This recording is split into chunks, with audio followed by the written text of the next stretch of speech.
Oui, bonsoir à tous. Merci d'être venus en nombre du conseil municipal, parce que tout le monde est là, M. Rivoiri.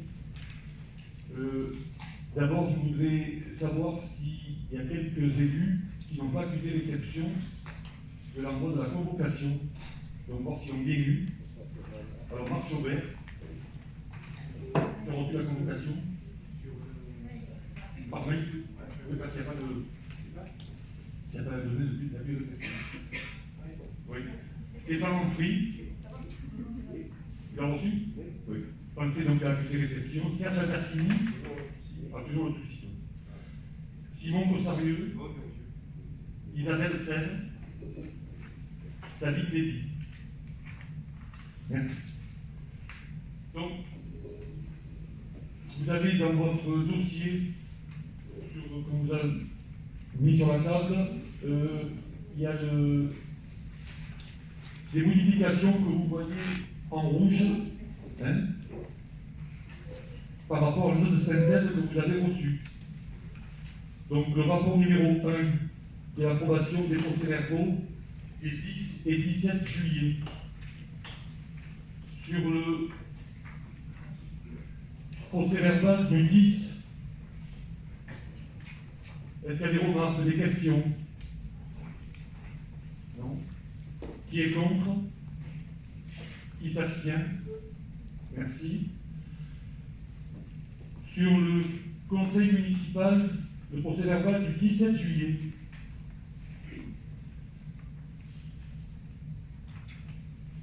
Des remarques? Qui est contre? Qui s'abstient? Merci. Le point numéro 2, c'est une modification d'une délibération. Donc là, c'est au point 9. C'est une fin de phrase qui a été rajoutée sur l'ensemble du territoire de la commune.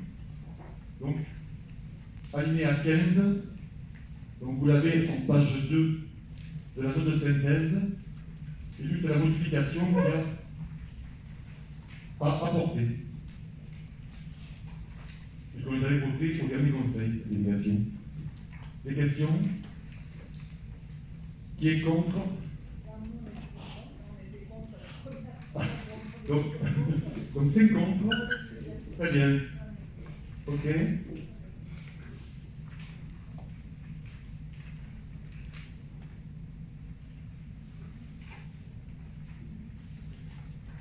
Rapport numéro 3. Désignation des administrateurs à l'EHPAD. Donc vous savez qu'il y a 2 personnes désignées en fonction de leurs compétences dans la chaîne d'intervention de l'établissement ou en matière d'action sociale ou médico-sociale. Donc je vous propose les candidatures de Muriel Binsky et Gilbert Marignan. La durée du mandat des membres du conseil d'administration est fixée à 3 ans et ce mandat est renouvelable. Qui est contre ces candidatures? Qui s'abstient? Merci.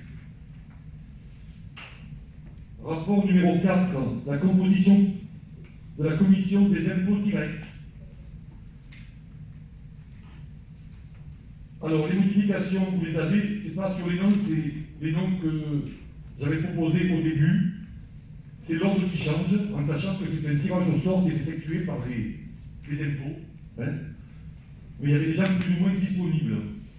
Après, ça peut être dans les derniers qui sont pris. Donc, vous avez les titulaires à gauche et les suppléants à droite. Dans le nom de synthèse, vous avez l'explication de cette commission. Des questions? Qui est contre? Qui s'abstient? Le point numéro 5, c'est la désignation des membres des assemblées à la SPL et non pas à la SLP. Alors, l'Assemblée de Cottelu a décidé de créer, lors du dernier mandat, une société publique locale avec les communes de la Bastide-des-Jourdains, la Bastidonne, Mirabeau, La Tourtègue, Villelor et Cadenet, ayant pour objet le développement et la gestion de services à la population, en particulier à destination de l'enfance et de la jeunesse, Les sociétés publiques locales sont des sociétés qui revêtent la forme de sociétés anonymes régies par le livre 2 du Code de commerce et sont composées par dérogation à l'article L225.1 du même code d'au moins 2 actionnaires.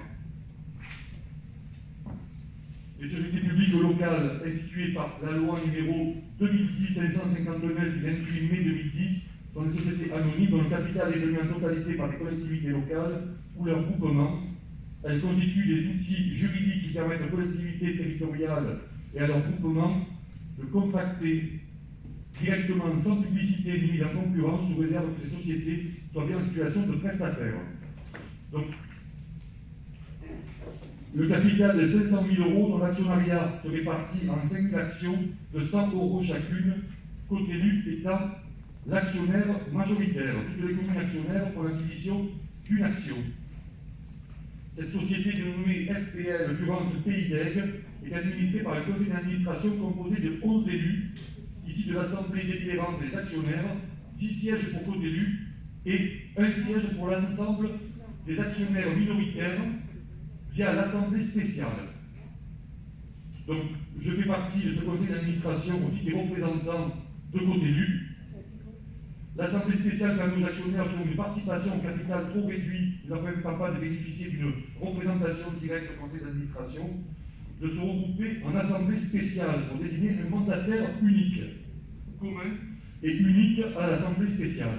Toutes les communes actionnaires ont un représentant dans cette Assemblée. Donc, nous sommes une commune actionnaire. Donc, il nous appartient de désigner des représentants. Je vous propose de désigner membre de l'Assemblée spéciale Valérie Godelet-Sanadji et membre aux Assemblées générales ordinaires et extraordinaires Samantha Kalizov. Est-ce que vous êtes contre ces nominations? Qui s'abstient? Merci. Le point 6, je passe la parole à M. Manganaro, adjoint à l'urbanisme.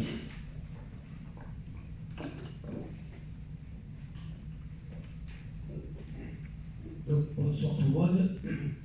Donc, comme vous avez pu voir sur la note de synthèse, nous allons lancer une opération de façade. Nous avons déjà travaillé depuis plus d'1 an. Il a été fait un recensement avec l'état des lieux sur les façades actuelles. Il y a déjà eu des courriers qui sont partis pour recenser et pour informer la population. Et ça devrait être mis en place à partir du mois d'octobre. Sachez que, pour résumer, ce n'est pas uniquement une opération de façade.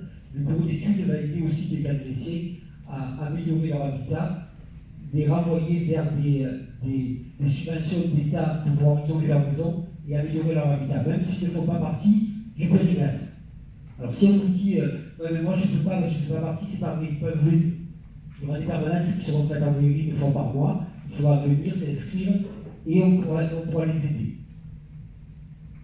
Voilà, donc c'est une opération qui sera lancée à partir du mois d'octobre. On a envoyé déjà pas mal de courriers, on a eu beaucoup de réponses, il y a beaucoup de personnes qui sont intéressées dans le périmètre.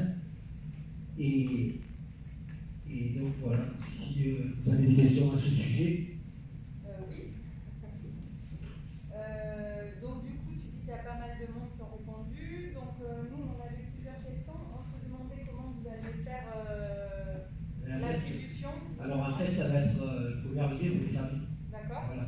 On ne va pas faire du tri, on va essayer déjà les façades les plus abîmées. Okay. Voilà, ceux qui ont bien par exemple des mobiliers ou juste une peinture sur la façade, on va demander d'attendre un peu. On va essayer de prioriser déjà les façades les plus abîmées. Et c'est les premiers arrivés qui seront les plus sages. Donc pour toi, alors c'est 12 000 € par an, puisque c'est 30 000 €. Voilà, c'est une situation de. On va l'avoir sur ce dossier-là.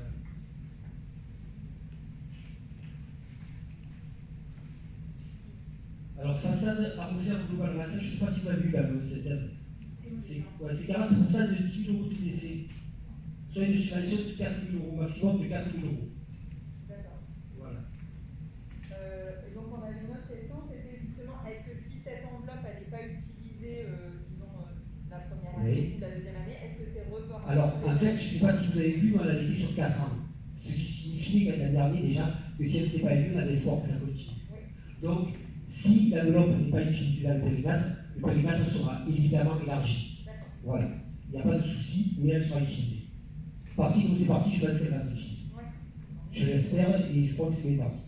Et là, du coup, vous dites qu'il y a des courriers qui ont été envoyés, donc c'est comment vous avez... Alors c'est le bureau d'études en fait, sous la lui qui a envoyé des courriers, les gens ont répondu, et après on va avoir rendez-vous avec le bureau d'études lorsqu'ils sont là. Le courrier a été envoyé à qui? À Toutes les façades que nous avons répertoriées qui étaient en piteux état. Voilà, on a déjà fait le diagnostic, on sait déjà qui est prioritaire, on peut le savoir déjà. Voilà, ça a déjà été fait.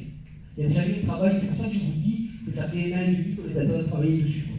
Ça a été mis en place maintenant, mais ça fait déjà 1 an et demi, et c'est déjà budgété pour cette année. Pour cette année, c'est déjà budgété. Et quand est-ce qu'ils commenceront les campagnes? Octobre, les premiers, ils vont recevoir le produit, c'est ça, il y avait. Octobre, ouais. Je crois le 3e jeudi lundi. Ouais, tout comme ça, 3e jeudi du mois. Je vous dirai mieux, hein. Okay. Ouais, ne notez pas 3e jeudi du mois, je vous dirai mieux. Mais ça va démarrer, là d'ici le mois prochain, ça va démarrer. Est-ce que vous avez d'autres questions? Autrement, je passe la parole au maire. Merci. Donc, s'il n'y a pas de questions, on passe au vote. Qui est contre? Qui s'abstient? Merci. Alors, rapport numéro 7, c'est la désignation des membres du conseil municipal siégeant au comité technique commun de la ville et du CCAS. Donc ça, c'est en matière RH. Le comité technique, c'est l'instance consultative compétente pour donner un avis sur les questions d'ordre collectif avec la prise de décision par l'autorité territoriale. Le comité technique connaît des questions intéressant l'ensemble du personnel, des collectivités et non uniquement les fonctionnaires. Sont donc également concernés les agents contractuels de droit public et les agents de droit privé, emploi d'avenir, apprentis. Donc, le comité technique est un organe consultatif et non pas décisionnaire. Il s'exerce le droit de la participation des agents territoriaux pour la détermination collective des conditions de travail. Donc, comme nous avons plus de 50 agents, c'est une obligation, depuis déjà, je crois, quelques années, d'avoir un comité technique comme un CHSCT qu'on verra au rapport numéro 8. Donc, l'effectif qui le compose, lorsque le nombre d'agents se situe entre 50 et 349, c'est notre cas, et de 3 à 5 représentants pour chaque collège. Donc, c'est une décision de l'autorité territoriale. Donc, il est proposé de fixer le nombre de représentants, 3 représentants titulaires du personnel et 3 représentants titulaires de l'administration, donc de la collectivité. Donc, je vous propose représentants de la collectivité titulaire, et puis il y a des suppléants. Donc, moi-même en tant que maire, Madame Raouz, adjointe, et Madame Joregali, DGS. Les suppléants, Madame Delphine Lavorel, conseillère municipale, Madame Émilie Bastier, conseillère municipale déléguée, et Madame Florence Rahal, responsable du service RH. Des questions? Qui est contre? Qui s'abstient? Merci. Le rapport numéro 8, donc c'est le comité d'hygiène, de sécurité et des conditions de travail. Qui est également, je ne l'ai pas dit tout à l'heure pour le comité technique, mais c'est commun à la ville, à la commune et au CCAS, au Centre communal d'action sociale. Donc là, vous avez le détail dans la note de synthèse. Le CHCT a pour mission, je vais arriver à la montage, contribuer à la protection de la santé physique et mentale et de la sécurité des agents et du personnel mis à la disposition de l'autorité territoriale et placé sous la responsabilité par une entreprise extérieure, contribuer à l'amélioration des conditions de travail, notamment en vue de faciliter l'accès des femmes à tous les emplois et de répondre aux problèmes liés à la maternité, veiller à l'observation des prescriptions légales prises en ces matières. Donc je vous propose, au niveau de la collectivité en titulaire, donc moi-même en tant que maire, Valérie Boisdard en tant qu'adjointe, Madame Joregali en tant que DGS, et pour la collectivité en suppléant, Madame Bastier, conseillère municipale déléguée, Madame Nicole Bois-Courrousse comme adjointe, et Madame Florence Rahal comme responsable RH. Des questions? Qui est contre? Qui s'abstient? Merci. Le rapport numéro 9, c'est la modification de poste permanent dans le tableau des effectifs. Donc là, c'est la commune a créé un poste permanent à temps complet dans le cadre d'emploi d'adjoint technique par délibération 90-2017 en date du 27-11-2017. Ce poste est actuellement vacant. Considérant qu'un agent des services techniques a été retenu par une mobilité interne sur un autre poste, donc je vous propose de procéder au recrutement d'un agent contractuel sur le poste numéro 51 sur une période maximum de 6 mois. Ce dernier sera rémunéré sur la base de la grille indiciaire du grade d'adjoint technique en fonction de ses compétences et de son expérience. D'autre part, un poste permanent à temps complet a été ouvert dans le grade d'adjoint administratif, principal deuxième classe par délibération du 14-12-2009, le poste 6. L'agent occupant ce poste vient d'être retenu par le jury pour occuper un nouveau poste au sein de la collectivité. Dans l'attente d'un recrutement d'un fonctionnaire, je vous propose de recruter un agent contractuel sur une période maximum de 6 mois. Ce poste initialement ouvert dans le grade d'adjoint administratif principal de deuxième classe limite le recrutement à un seul grade. Aussi, il apparaît nécessaire d'élargir le code numéro 6 à l'ensemble du cadre d'emploi, soit au grade d'adjoint principal de deuxième classe, d'adjoint principal de première classe, pour faciliter le futur recrutement. Voilà, donc je vais demander de m'autoriser à modifier le poste numéro 6 en élargissant le recrutement à tout le cadre d'emploi et de l'autoriser à fixer la rémunération des contractuels, si besoin en fonction des compétences et de l'expérience des candidats. Des questions? Oui. Je comprends bien qu'il faut ouvrir le grade pour avoir plus de possibilités de questions. Est-ce que ça a une incidence financière notamment adjoint principal première classe Oui, il y a une incidence, mais à la baisse. Au niveau, voilà. Parce que c'est des gens qui vont avoir une mobilité interne, donc déjà un poste à la mairie, qui vont prendre des postes de personnes, d'agents partant à la retraite. Donc voilà, donc au niveau, ils vont démarrer cela, donc la rémunération sera bien évidemment plus faible que les personnes qui vont remplacer. Est-ce qu'il y a d'autres questions? Qui est contre? Qui s'abstient? Merci. Le rapport numéro 10, je passe la parole à Mme Boisgard-Radieux dans la culture. Bonsoir, vous m'entendez? Ça va? La DRAC propose une subvention cette année par rapport aux conditions sanitaires. Donc la bibliothèque envisage d'acquérir un complément de la dotation actuelle pour 1 440,48 € TTC, soit 1 365,39 €, des livres de gros caractère, des BD jeunesse et des romans adultes de nouveauté.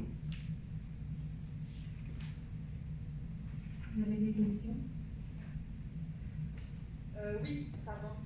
Nous, quand on a regardé l'annexe, le dossier pour la DRAC, le dossier de demande de subvention, on a vu apparaître du coup qu'il y aurait des partenariats avec le Grand Ménage de Printemps et avec la Garance. Oui. Il y avait la Garance.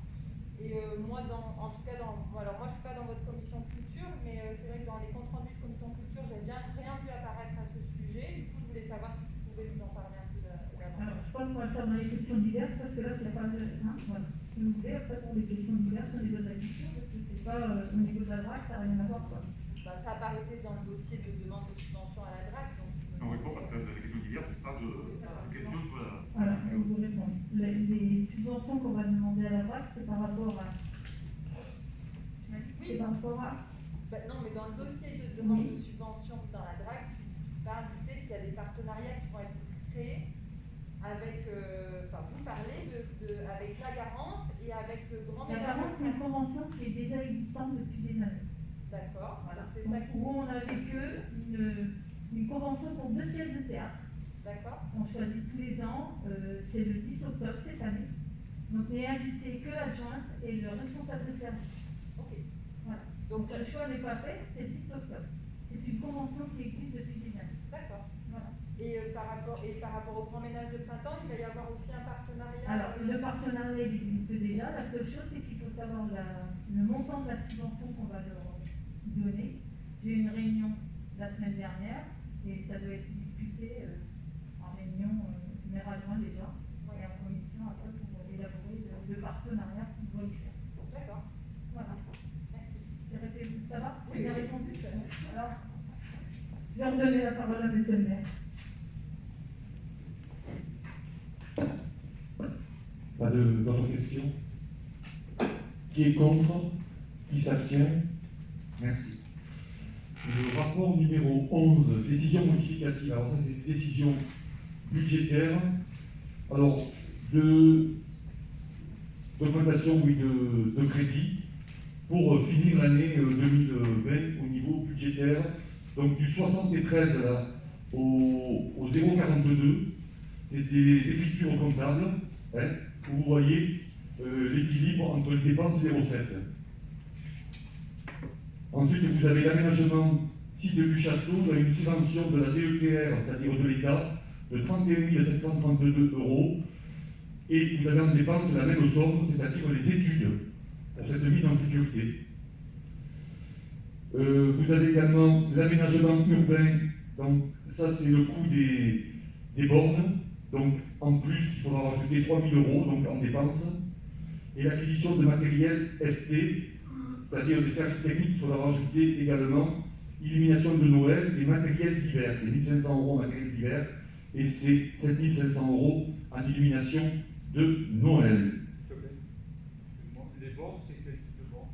C'est les bornes qu'on nous casse chaque fois, qu'il faut réparer. Voilà. Création de la tambour, là. L'acquisition de matériel et autres, donc le logiciel du paiement en ligne, 7 280 €, c'est pour le paiement en ligne cantine, hein, puisqu'on le met en place. Et 4 000 €, c'est le tri à la cantine également. Réhabilitation, place du tambour, donc 1 000 €, c'est une révision des prix sur le marché, donc des variations. Donc il faut rajouter 1 000 € au budget. Au niveau des recettes, rénovation du patrimoine, c'est une subvention de 22 260 € du conseil départemental. Les dépenses rénovation du patrimoine, donc 5 000 €, c'est en plus ce qui a été mis pour le marché du petit patrimoine, où les travaux vont démarrer.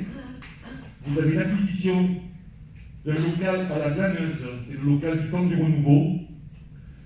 Donc vous avez une subvention de la DETR de l'État également de 54 180 € qui nous a été notifiée. Voirie communale, donc il y a une subvention également de 9 105 €, une subvention du contrat de ruralité de l'État également. Et les dépenses de 56 265 en voirie communale, c'est de participation à divers travaux. Total de section d'investissement, donc on a rajouté 118 357 € et en fonctionnement 540 €. La fameuse suivante, c'est le département qui vend les locaux. Oui, tous les locaux, donc nous on était locataires pour le temps du renouveau de ce local. Et puis les artisans qui sont autour également doivent acheter. Je pense que chacun va acheter son local où ils sont actuellement locataires. Des questions? Qui est contre? Qui s'abstient? Merci. Donc je repasse la parole à Mme Boiga pour la convention de location de la laiterie pour l'école de musique de Loris.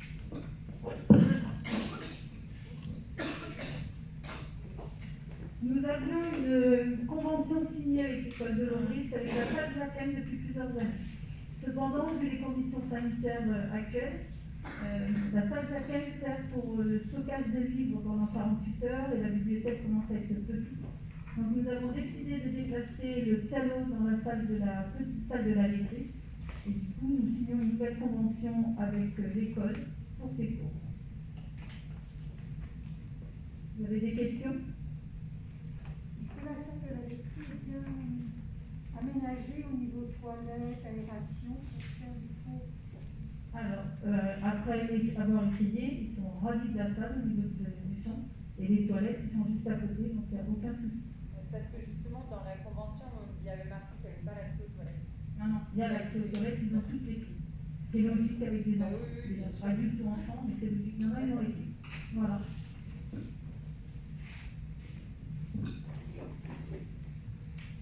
D'autres questions? Qui est contre? Qui s'abstient? Merci.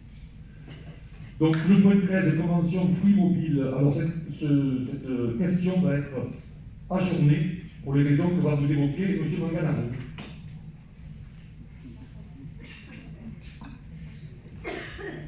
Donc, on a été sollicité par Free, parce qu'en fait, le problème qui se passe aujourd'hui à l'heure actuelle, c'est que Free passe par Orange et ils vont perdre leur antenne,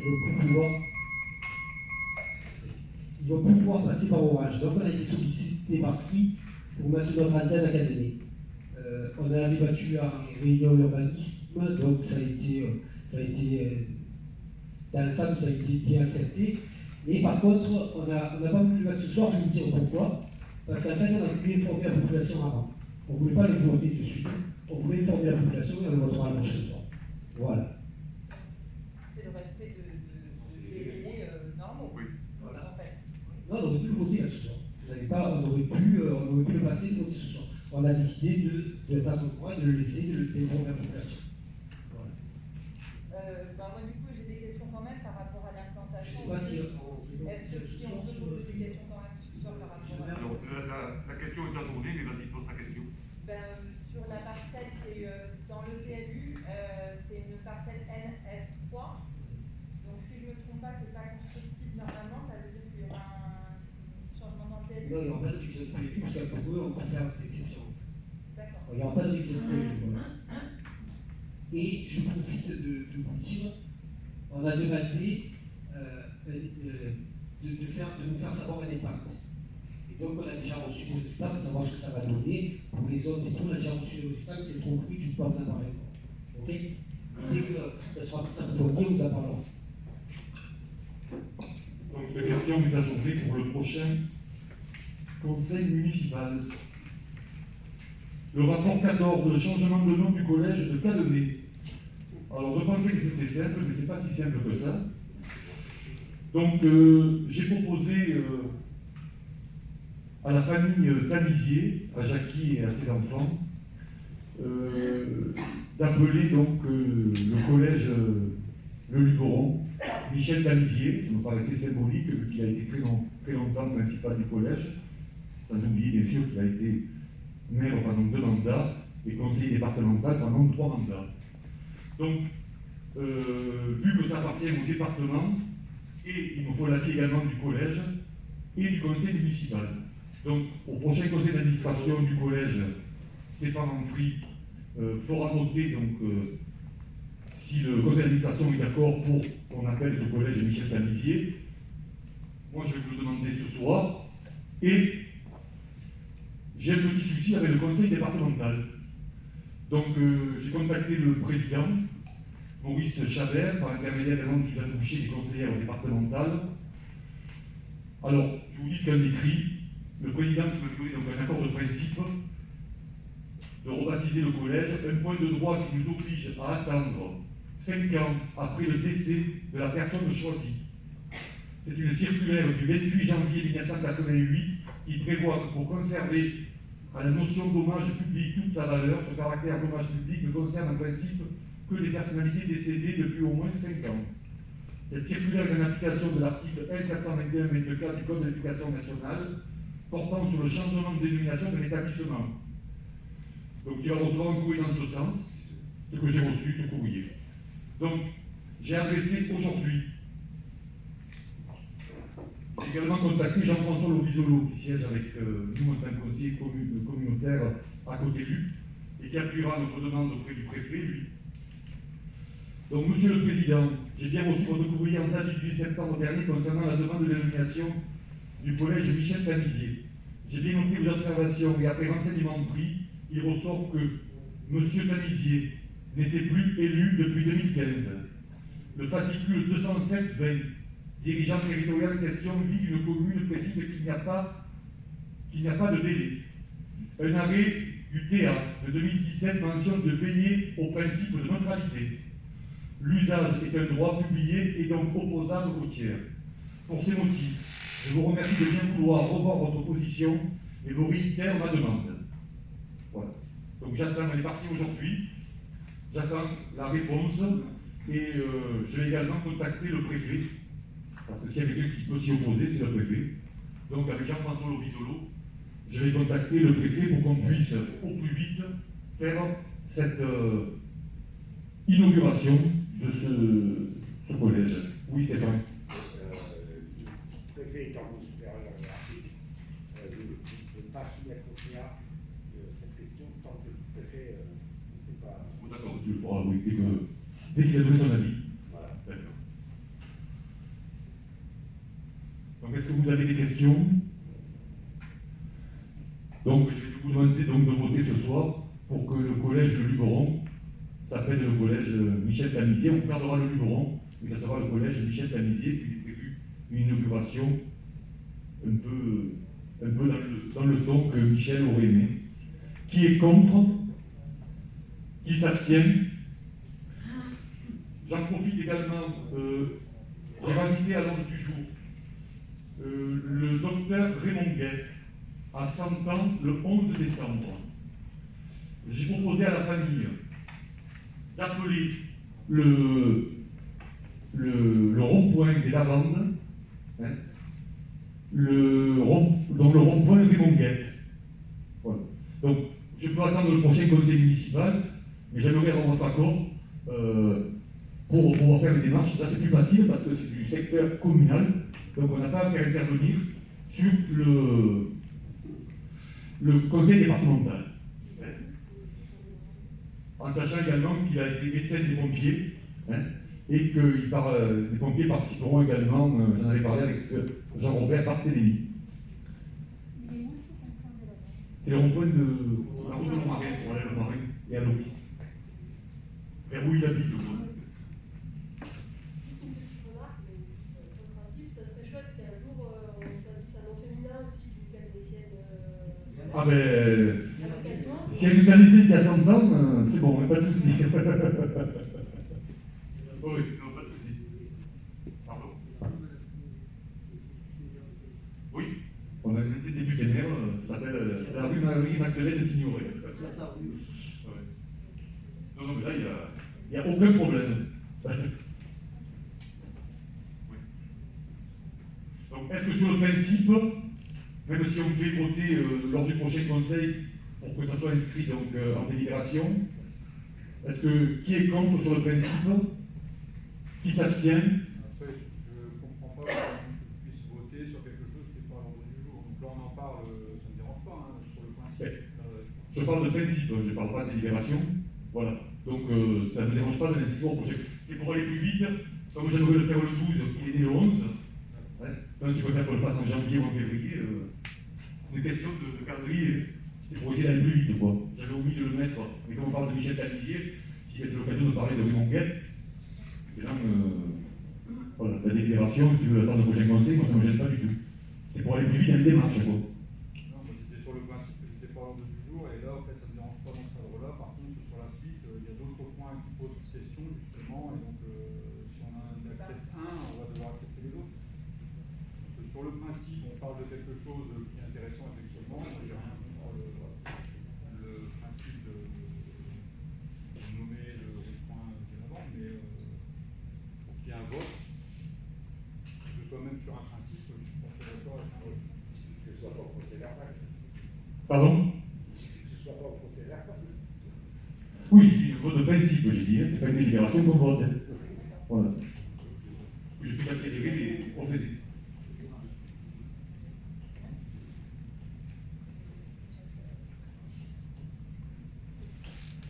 Bon, très bien. Le rapport 15, formation des élus, donc vous savez qu'il y a un vote budgétaire qui est destiné à la formation des élus, vous avez déjà reçu, alors je vous rappelle quand même que n'intervenez pas directement auprès du formateur, quel qu'il soit, passez par la DGS pour vous inscrire à des formations. Donc j'ai reçu très peu de monde pour l'instant. Hein? Ah ben c'était, oui, les thèmes, par contre, si vous voulez plus de détails, là oui, appelez le centre de formation. C'est ce qu'on a fait, on a fait. Voilà. Mais du coup, ne vous inscrivez pas parce que c'est la caisse des dépôts qui paye les formations et il faut mettre le dossier en mairie. Voilà. Et si vous voulez avoir des renseignements, oui. Oui. Moi, je regardais un peu, j'ai une question. Est-ce qu'il faut faire module 1, module 2, module 3, module 4 ou est-ce qu'on peut faire que le 3 ou que le... Ah non, tu parles de module qui intéresse. Oui, oui. Donc c'est un montant égal à 2% des années de fonction, en vous rappelant que la première année pour les adjoints, il y a des formations obligatoires. Donc rapprochez-vous de la DGS pour voir ce qui est obligatoire.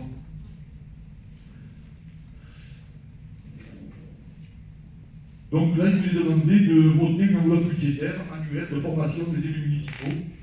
C'est un montant égal pour tout le monde, à 2% du montant des indemnités des élus.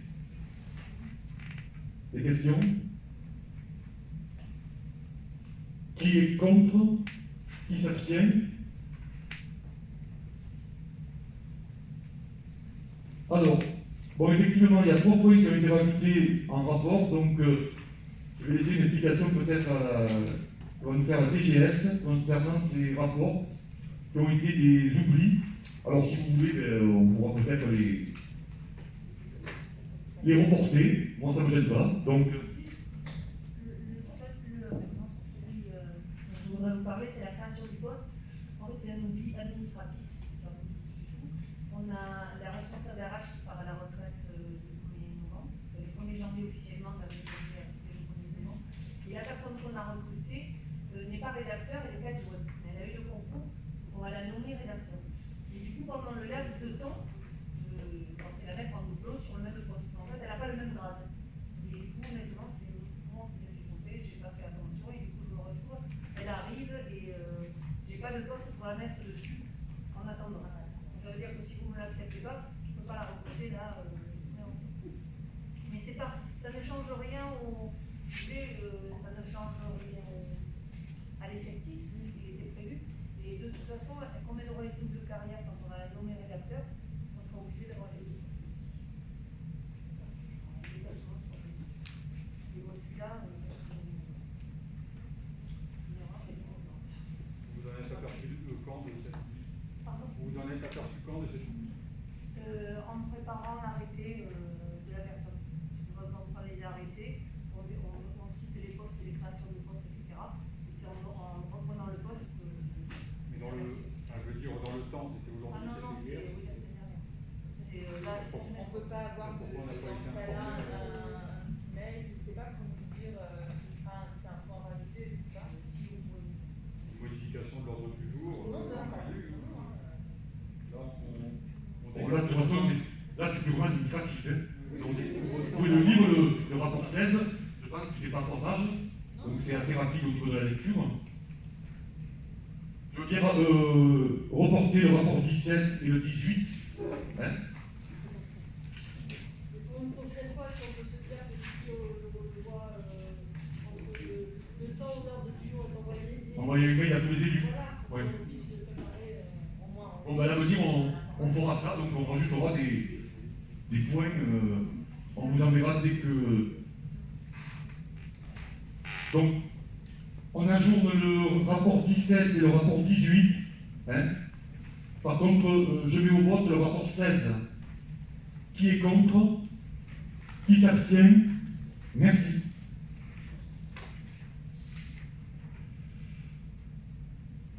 Alors, pour information, là, il n'y a pas de vote. Au niveau des décisions, donc décision, je vous informe, au numéro 16-2020, relative à la désignation de maître légier dans un contentieux SCI Le Papier. La décision numéro 17-2020 relative à la notification du marché 19CA-T21 à la société ABC Aménagement et Patrimoine concernant la restauration du petit patrimoine. Donc là, c'est notification du marché de 85 610 € hors taxe que j'avais évoqué tout à l'heure dans les décisions modificatives, une notification. Ça, c'est l'information, donc il n'y a pas de vote. Je passe aux questions diverses. Donc, j'ai reçu des questions de Christophe Lacoste, Académie à venir. Donc, au niveau du collège de Luberon, oui, effectivement, j'étais suppléant de côté élu, enfin j'étais, parce que je demandais le changement de délibération, et je suis titulaire au niveau de la mairie de Cadenet. Donc, c'est un conseiller communautaire qui va me remplacer, et je vais demander au président de mettre Valérie Grange à ma place comme suppléante du président, puisque c'est le président qui est titulaire et à la Tordeg et à Cadenet au niveau des collèges. Oui. Au passage, il n'y a pas de rapport entre l'existence d'une section d'éducation spécialisée qui n'en est pas une en fait, puisque c'est une classe d'intégration, et la composition du conseil d'administration qui dépend uniquement du nombre d'élèves. Ah oui, c'est vrai que je vais peut-être vous lire la question avant d'y répondre, parce que moi je l'ai lu, mais pas tout le monde l'a lu. Donc voilà la question, c'est que... Merci Stéphane. Il y a une demande d'un membre de la municipalité. Absolument. Et c'est indépendant de l'existence d'une section. C'est 600, moins de 600, plus de 600. C'est ça qui fait la différence. Donc la question était, étant donné que le collège de Luberon comporte une section d'éducation spécialisée ULIS, le conseil d'administration doit être composé entre autres de 2 représentants de la commune ou de l'intercommunalité. Il semblerait donc qu'il y ait un représentant de la mairie et un représentant de côté élu. Nous interrogeons sur le fait que vous soyez titulaire du premier et suppléant du deuxième. Est-ce normal? Non. Et voilà, on en a discuté. On en a discuté, tout à fait. C'est pas drôle. Tout à fait. Alors, la question numéro 2, nous avions demandé que soit inséré dans le bulletin municipal de Tambour un coupon d'inscription au registre communal des personnes âgées ou handicapées et vulnérables, prévu par la loi numéro 2004-626 du 30 juin 2004, ce qui a été fait. Nous aimerions savoir s'il y a eu des nouvelles inscriptions sur ce registre via ce coupon ou via notre moyen. Donc, je vais passer la parole à l'adjointe au social, François Droz. Il y a eu 2 inscriptions. Donc, on a été inscrits sur le registre. La préfecture a demandé à ce que la commune réactive donc, ce registre, ce qui est fait. Donc, la semaine dernière, l'assistance sociale a appelé toutes les personnes répertoriées sur ce registre. Et il demandait également, donc j'ai envoyé samedi un mail à la commission affaires sociales pour participer et faire les autres personnes issues. De 60 à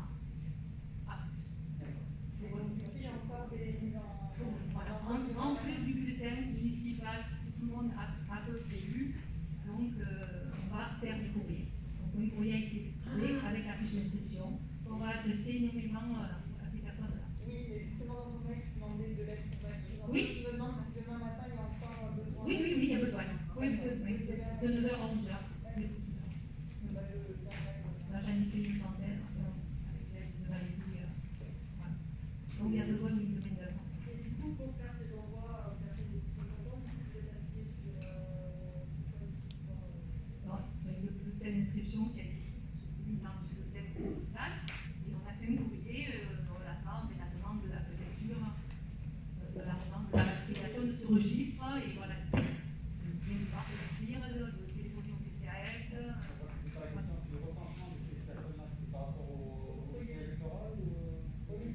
Oui, par rapport aux listes électorales. Donc, si vous connaissez des personnes qui ne sont pas inscrites, parce que bon, naturellement, des inscrits, de 60 ans et plus, il faut leur faire passer le d'inscription.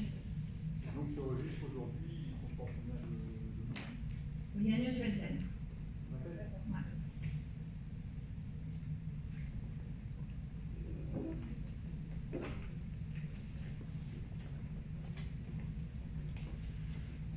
Donc la troisième question qui avait été posée, nous avons noté que depuis la nouvelle mandature, les conseils municipaux étant filmés, nous aimerions savoir dans quel but est-il prévu qu'ils soient diffusés, archivés, consultables. Alors donc on s'est renseigné, donc tout à fait légal. Par contre, il ne faut pas que le public soit filmé. Voilà. Donc c'est pour ça, c'est diffusé, bon, vous l'avez vu sur, parce qu'il y en a eu un qui a été diffusé déjà, parce que c'est Fabrice et qui s'en occupe avec la commission communication. Voilà, donc c'est de transparence, en fait, pour que les gens puissent assister. Non, mais je sais, tu m'en as déjà parlé. Pardon? Où est-ce que c'est diffusé? Alors, c'est diffusé sur la page Facebook de la mairie. Alors, après, je ne sais pas si on peut le mettre sur le site. Pour l'instant, ils sont mis à YouTube, il y a une page, Ah, il y a une page qui a YouTube. été faite pour la mairie, Voilà. et ils sont stockés tous en fait sur les deux qu'il y a eu. Voilà, ben écoutez, c'est des questions diverses, donc là aussi, très bien, parce que Christophe, au nom de Cadenet Avenir, les a posées. Oui, mais j'ai compris. Donc, je vais demander également à tous les conseillers municipaux et également les adjoints, les questions diverses, si on peut les avoir. En général, le conseil est un lundi soir, donc si on peut les avoir le jeudi soir maximum, qu'on puisse au moins le vendredi faire des recherches pour répondre à vos questions. Et d'ici. Oui. Écoutez, l'ordre du jour est épuisé. Oui. C'est un petit mot de côté libre. Ah pardon, non. Et non, l'ordre du jour n'est pas épuisé parce qu'il y a encore pas mal de. Il y a encore deux questions, pardon. Excusez-moi. Donc les référents des quartiers, le projet avance très très bien. Donc je passe la parole à Émilie Bastier, pardon. Merci, bonsoir à tous. Alors, donc, comme on l'avait informé, on va lancer d'ici la fin de l'année le référent par quartier. Donc, je vous rappelle que le contexte du dispositif a été discuté et mis sur pied dans la commission démocratie participative avec Valérie Baudet-Sanati. Et après, la suite a été prise en charge par la commission communication, donc pour tout ce qui est préparation des flyers, le site internet et donc le lancement du dispositif. Donc, suite aux dernières informations, les trinômes nous ont donné les dates pour les premières rencontres. Elles vont toutes se tenir sur le mois de novembre et une début décembre. Donc là, aujourd'hui, ce que je vais faire, c'est que je vais remettre les dépliants, donc les flyers qui ont été personnalisés pour chaque quartier. Et comme c'était convenu, il faut que les trinômes se chargent de les mettre dans les boîtes aux lettres de leur quartier, idéalement à peu près 3 semaines avant les rencontres. D'accord ? Donc il faut savoir aussi qu'il y aura une information dans le journal qui va expliquer le dispositif. Et avant chaque réunion de rencontre de quartier, l'annonce également de la date et du lieu pour chaque quartier sera marquée également dans la presse. Il y aura également une communication sur la page Facebook et la page internet est déjà lancée. Sur la page internet, si vous voulez jeter un œil, il y a un plan interactif des quartiers qui est vraiment très bien fait et donc qui a été fait par Samuel à la communication et qui permet justement de manière très interactive de voir les quartiers qui sont colorés rue par rue et de pouvoir situer qui est le référent par quartier, dans quelle rue et la date des rencontres. Donc c'est en fait un résumé, on va dire, interactif de ce qui va être distribué de manière papier auprès des administrés. Donc on a préparé un petit guide pour que les rencontres se déroulent de manière homogène et qu'on ait un petit peu tous la même approche auprès de tous les Cadnéciens, peu importe le quartier dont on est en charge. Donc je vous l'enverrai après la séance. L'idée c'était de vous donner un peu des informations qui ont toutes été du coup remontées des 2 commissions pour avoir en fait un document unique pour donner un petit guide sur comment on va mener ces rencontres. Alors c'est les premières, donc l'idée c'est aussi d'être visible. Donc on a mis en place, on a créé des oriflammes qui ont été utilisées déjà au niveau des associations. Elles sont disponibles via Laurent Gouin, donc si vous souhaitez, même je vous conseille de les réserver. On a fait en sorte que sur les dates, tout le monde puisse avoir au moins une oriflamme pour baliser l'emplacement de la rencontre. Pareil, il y a certaines réunions qui sont le long de, par exemple au ferrage, qui sont le long des ferrages, si elles besoin de sécuriser en mettant 2 barrières. Vous pouvez aussi contacter les services techniques pour sécuriser le côté de la rencontre. Donc ça, c'est au niveau logistique pour la préparation et l'organisation de ces rencontres. Donc pour l'animation, l'idée c'est déjà de refaire une petite présentation des élus du trinôme et puis après par la suite de faire un petit tour de table si les administrés veulent également se présenter, parce qu'on ne connaît pas forcément tout le monde dans notre quartier. Et après c'est de rappeler brièvement le dispositif tel qu'il a été défini avec l'objectif, le projet et de voir quels sont les avantages, quelle est la valeur ajoutée qu'on peut apporter nous en étant plus proche des Cadnéciens, donc dans les quartiers. Ensuite, un petit mot justement sur les interactions qui se font en trinôme. L'idée, c'est que ça soit une période d'échange. Alors, on ne peut pas avoir toutes les réponses dès les premières interactions, évidemment. Donc là, on voit bien qu'il y a des anciens, mais il y a aussi des nouveaux élus. Donc, on n'a pas forcément la réponse à tout.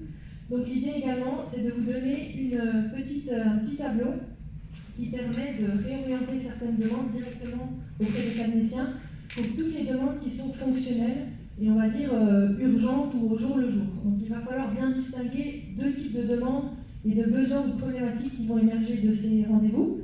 Donc la première, ça va être les demandes ou problématiques qui sont liées au quartier. et qui sont liés au projet sur lequel on a été élu et les projets qui sont en train d'être développés. Donc ça demande réflexion, ça veut dire qu'on va devoir apporter une réponse aux administrés avec une concertation qui va être peut-être nécessaire auprès de Côté Lube ou d'autres organismes tiers. Donc là, on n'aura pas forcément la réponse immédiate. Donc ça reste sous, on va dire, la responsabilité et le suivi des élus. Par contre, toutes les demandes qui sont, on va dire, opérationnelles, par exemple, il y a une lumière qui ne marche pas, ou alors on a besoin d'élaguer un arbre, ou ce genre de demandes que les administrés font déjà auprès de la mairie à l'heure actuelle, ça, ce n'est pas les élus en fait, qui vont s'en charger, c'est vraiment les demandes fonctionnelles du jour le jour, et à ce moment-là, ça reste le principe, on va dire, habituel de contact. D'où la petite feuille qui a été créée, en fait, avec un tableau pour réorienter les personnes auprès des bonnes personnes de contact au niveau des services, des agents en fait à la mairie. Donc tout ça c'est marqué dans le petit guide que je vais vous envoyer. Il y a également une information, une liste générale sur les projets en cours dans les délégations. Donc lisez bien les comptes rendus de chaque commission, ça vous permettra de savoir aussi les projets qui sont en train d'être mis sur pied, si vous avez des questions à ce sujet-là.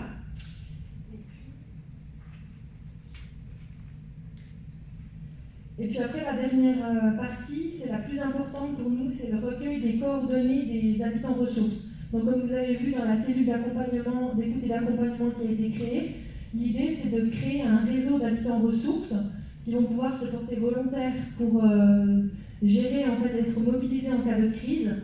Donc dans ce cadre-là, on a besoin aussi de savoir qui se porte volontaire parmi les Calnésiens pour faire partie de ce réseau et être contacté en cas d'activation de la cellule d'écoute et d'accompagnement. Donc vous aurez une feuille que vous pourrez faire remplir par les Calnésiens qui souhaitent se porter volontaire. L'idée c'est de répertorier, donc s'ils le veulent, nom, prénom, et après le type d'activité ou profession ou expertise qu'ils peuvent apporter. Parce que dans la cellule d'écoute et d'accompagnement, on avait mentionné qu'il y aurait des tables rondes qui seraient effectuées pour répondre en fait, à tout type de crise qui pourrait arriver. Et donc on s'appuiera sur ces habitants ressources déjà pour aussi établir les protocoles de réponse.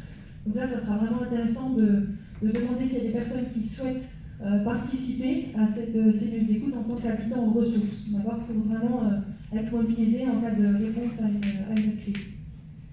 Donc ça sera également à faire remplir et à solliciter s'il y a des personnes volontaires dans les différents quartiers. Et puis après, pour le suivi des demandes, on aura une réunion de suivi, donc de remontée des informations qui est prévue début décembre. Et l'objectif, du coup, c'est de pouvoir compiler toutes les demandes, les problématiques qui sont liées vraiment au projet et puis aux problématiques par quartier qu'on peut résoudre au niveau, peut-être en trouvant des synergies de solutions et de réponses interquartiers. Et donc là, on aura une réunion début décembre qui permettra de voir un peu les points communs entre chaque quartier et pouvoir apporter une réponse en travaillant ensemble et non pas quartier par quartier. Là, sur le coup, peut-être qu'on a des problématiques de poubelles ou de gestion du tri qui va être commune à la plaine et sur le haut du village. Donc là, ça sera vraiment selon les problématiques qui vont remonter. On va sûrement pouvoir trouver aussi des synergies de réponse à apporter. Donc voilà, donc on vous fera suivre le petit guide qui résume un peu tout ce qui avait été dit en commission. Et puis après, donc, je vous donnerai les flyers donc, qui seront à distribuer, comme j'ai dit tout à l'heure, à peu près 3 semaines avant la date de votre rencontre. Et voilà, je ne sais pas s'il y avait des questions ou des points particuliers à... Oui. Pour la réunion début décembre, là, dont tu viens de parler, qui s'avère à compiler les questions qui reviendront, qui participera à cette réunion? Alors, il y aura une personne de chaque trinôme qui participera avec le maire et les adjoints. Donc l'idée, en fait, c'est pas non plus d'être 27, parce qu'à 27, on va pas y arriver, mais une personne de chaque quartier, de chaque trinôme, vu que les rencontres se font en trinôme, une personne qui viendra remonter du coup les besoins et qui seront exposés à ce moment-là. Moi, je compilerai du coup déjà une première base d'information et après un élu de chaque quartier viendra expliquer du coup détailler les problématiques qui sont pas mal sur la feuille. Ouais. Oui. Une question de façon très pragmatique, si je me projette par exemple la première permanence, donc on sera les 3 élus, imaginons qu'il y ait 5 personnes qui arrivent en 10 minutes, est-ce que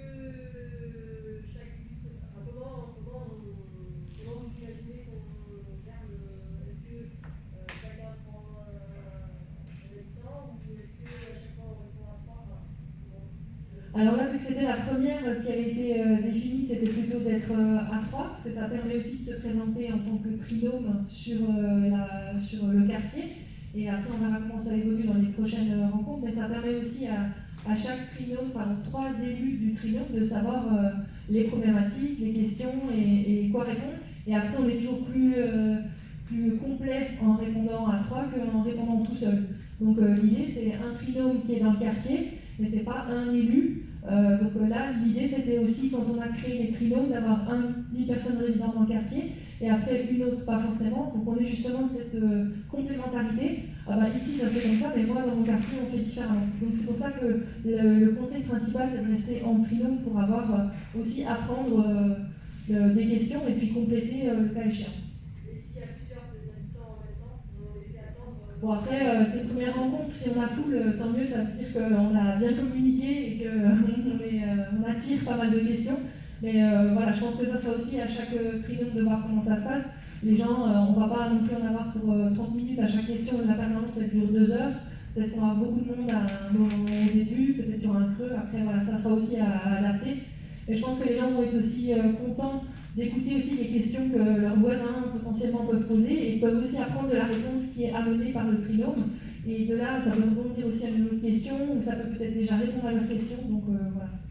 L'écoute, je pense que c'est vraiment la première base, surtout pour ces rencontres. Voilà. Et juste le tableau dont tu parlais, ce sont les numéros, enfin c'est les numéros des agents directement. Voilà, tout à fait. Donc ça c'est Claude avec Isabelle, on en a parlé. Et les chefs de service, tout à fait. Donc s'il y a une problématique, comme je disais, qui on contacte si on a besoin d'élaguer, parce qu'en sortant de chez nous, on voit plus de miroir par exemple. À ce moment-là, il y a le service et il y a le numéro et le contact direct.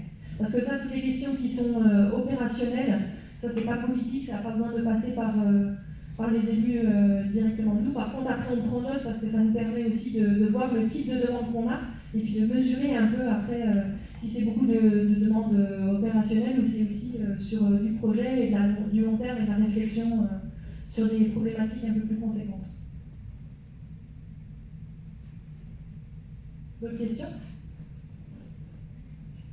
Non? Merci.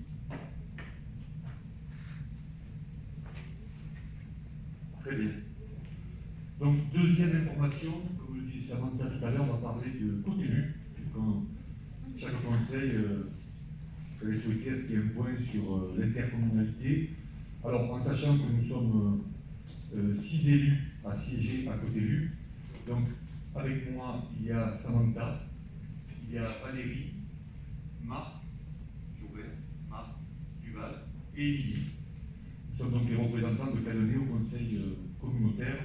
Donc nous en sommes pour l'instant au stade des séminaires pour préparer la gouvernance et le projet de territoire. Donc on avance, mais on n'a pas encore vraiment mis en place des groupes de travail, même si certains commencent à se créer. Donc en sachant qu'au niveau des compétences, c'est sur l'environnement plus sélectif hors ménagère, la petite enfance et la jeunesse qui seront gérées à l'intérieur de la SPL, comme on l'a évoqué tout à l'heure. Il y a également le tourisme, qui est une compétence intercommunale, et il y a au niveau économique, toutes les zones artisanales, notamment, et économie. Donc tout cela est géré également par l'intercommunalité. Voilà donc les principales compétences. Il y en a d'autres, des moins importantes au niveau de côté élu. Donc je vais laisser la parole un peu à mes collègues élus avec moi, pour qu'ils disent un peu leurs sentiments sur ce début de mandat. Bon, je vous dis, ça n'a pas encore vraiment démarré parce qu'on est en pleine réflexion sur le projet de territoire qui n'a pas encore été défini. Je suis vice-président de l'animation territoriale. Donc j'ai en charge la partie tourisme, la partie subvention aux associations qui ont un attrait avec les compétences de côté élu, bien évidemment. Et également, je travaille également avec Jean-François Le Bisolo qui lui a toute la partie économique avec lui, donc le tourisme et l'action économique, c'est quand même étroitement lié. Voilà, et donc je passe la parole, on va commencer par Marc. Alors d'abord une question. Par rapport justement à ta vice-présidente, je vais y travailler avec, je vais mettre des groupes de travail. Donc j'ai commencé par un groupe de travail que je suis en train de mettre sur pied sur l'Office du tourisme, puisqu'on gère l'Office du tourisme intercommunal. Donc là aussi, il y a pas mal de choses à revoir. Donc je vais créer un premier groupe de travail. Quand le projet de territoire sera fait, il y a le schéma de développement économique qui ne sera pas lié à ma délégation, mais moi je vais le schéma de développement touristique qui va être lié à ma délégation. Donc là aussi, il y aura un groupe de travail des élus communautaires qui va travailler sur ce schéma de développement touristique. Et j'aimerais l'étendre dans le cadre également de démocratie participative, où j'en ai parlé au président, l'étendre également un peu à des personnes référentes au niveau tourisme, qui ne sont pas forcément élus, mais travailler également avec des personnes extérieures au conseil communautaire. Voilà. Donc après, on a le projet des 7 lacs à Beaumont de Pertuis, mais là, on va y travailler. On a le parc Acrobranche qui est entre La Tourdaigue et également Beaumont. Donc là aussi, domaine du Grand Vallon, sur lequel on va travailler. Et puis on travaille tout ce qui est pistes cyclables, etc. Là, je travaille avec l'économie à ce niveau-là. Voilà. Et également la mobilité, avec Catherine Serra, qui est adjointe à la mobilité, qui est pas adjointe, vice-présidente, pardon. Voilà, donc ça se met en place, mais pour l'instant, tant que le projet de territoire n'est pas vraiment construit, n'est pas vraiment affiné, n'est pas vraiment voté, on ne pourra pas développer encore les commissions. Bonsoir. Donc, comme l'a dit Jean-Marc, pour l'instant, on est dans la réflexion sur le projet de territoire. Une chose qui est intéressante, c'est qu'une réflexion qui est encadrée par un cabinet politique qui nous aide à réfléchir et à définir collectivement le projet de territoire. C'est bien une démarche participative et l'ensemble des élus des communes participent activement à ces réflexions. Donc ça commence à se dessiner, mais on est encore loin de la précision. Autre chose, c'est qu'aujourd'hui, il y a vraiment, pour l'instant, si la gouvernance n'est pas définie, il y a vraiment une grosse ouverture sur l'ensemble des idées, et tout le monde peut s'exprimer, et on a le sentiment d'être écouté. Donc ça, c'est quelque chose de très important. Après, on prend également des positions dans les différents moments qu'on peut avoir au sein de l'intercommunalité. Par exemple, moi, je suis membre du CHESECOM, qui est le système de traitement des déchets, de collecte centralisée des déchets, auquel adhèrent plusieurs intercommunalités. Donc, on prend la position au sein de COTEU pour réfléchir à l'évolution de l'ensemble du projet. Voilà, donc c'est très enrichissant et on travaille tous collectivement. Je n'ai pas grand-chose à rajouter, en fait, mis à part que je trouve qu'il y a quand même une bonne disponibilité et volonté de la part de tous les élus communautaires. À chaque réunion, on a été plus d'une 35, voire 40. Donc ça, je trouve que c'est déjà une bonne dynamique qui montre qu'il y a quand même une envie d'avoir un projet commun pour le territoire, parce que là, on parle vraiment de l'échelle de notre territoire et non pas de notre commune. Et je pense que les 16 communes sont vraiment complémentaires. Et moi, en tout cas, ça me fait plaisir de voir qu'il y a une participation et une motivation à dessiner le territoire de demain, parce que c'est pas évident, et puis il faut être ambitieux, mais après il y a le point finance aussi à regarder, et le fait d'être guidé par un cabinet extérieur, ça aide aussi à centraliser et à donner une direction, tout en nous laissant vraiment la marge de manœuvre en tant qu'élu, de dire on veut faire ça, on veut faire ça. Donc moi je trouve que l'approche est très positive. Après voilà, il faut qu'on avance un petit peu plus pour que le projet se décide de manière plus précise, mais comme j'ai l'habitude de dire, il ne faut pas mettre la charrue avant les bœufs, donc il faut mieux faire les choses dans l'ordre et pas se précipiter, il faut que tout le monde soit dans la même direction plutôt que d'aller trop vite et puis après laisser des communes sur le côté. Donc voilà ce que j'avais juste rajouté. Bonsoir. Je pense que Marc a bien résumé l'éthique de Politicon, donc ce cabinet d'expertise qui n'est pas non plus dans ses premiers constats, puisqu'il a travaillé pour beaucoup d'autres intercommunalités. Concernant la démarche de contenu, c'est bien, donc il y a des choses qui évoluent. Il y a une bonne démarche participative, on aimerait peut-être que ça dure un petit peu plus longtemps concernant la définition de certains points, mais on est obligé aussi d'aller vite pour prendre des décisions assez rapidement pour pouvoir se positionner. Voilà. En tous les cas, il y a une bonne initiative, une bonne dynamique et la répartition des postes a eu une nouvelle coloration, donc intéressante, porteuse et dynamique. Ça, c'était important pour Côte-de-Lugue et en l'occurrence pour nous. Et en ce qui me concerne, normalement, puisque ça a été acté par le président, je vais être, moi, auprès de Côte-de-Lugue, référent là, pour le gymnase de Cadenet. Voilà. On a déjà pas mal de soucis. Et on va essayer de définir une fiche poste pour savoir qui fait quoi.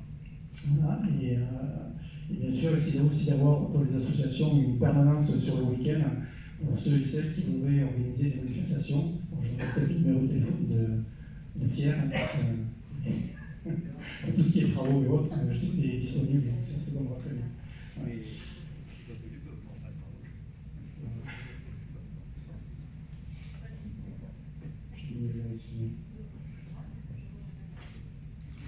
Bonsoir.